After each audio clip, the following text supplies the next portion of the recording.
Bon après-midi et bienvenue dans ce journal de la mi-journée. Le Vatican a annoncé la mort du pape François ce lundi 21 avril à l'âge de 88 ans. Entre son élection en 2013 et 2025, le pape a effectué 5 voyages en Afrique, notamment en RDC. Les mots qu'il a prononcés lors de sa visite à Kinshasa en 2023 résonnent encore dans l'esprit des fidèles congolais. Plus de détails sur la vie et les actions du souverain dans cet élément d'Héritier Bono.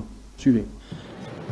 Cari fratelli e sorelle. Dès son vrai nom, Georges Mario Bergoglio, le pape François est né en 1936 à Buenos Aires, en Argentine.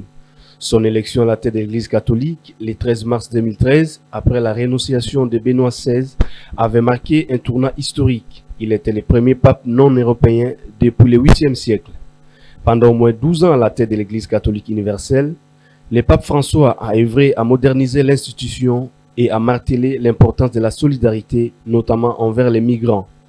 Dès l'inauguration de son pontificat, le pape François a marqué l'importance qu'il voulait accorder au dialogue interreligieux en recevant des délégations d'autres églises. Cet attachement au dialogue interreligieux a traversé tout un pontificat. Entre son élection en 2013 et 2025, le pape François a effectué 5 voyages en Afrique, au cours desquels il a visité 10 pays.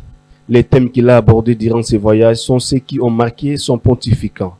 Les dialogues entre les religieux, l'accueil des migrants, ainsi de suite.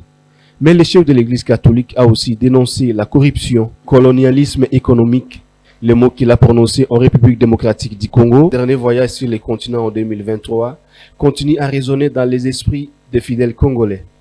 Dans les jardins du Palais de la Nation à Kinshasa, l'âge des continents africains, je cite: « Retirez vos mains de la RDC, retirez vos mains de l'Afrique.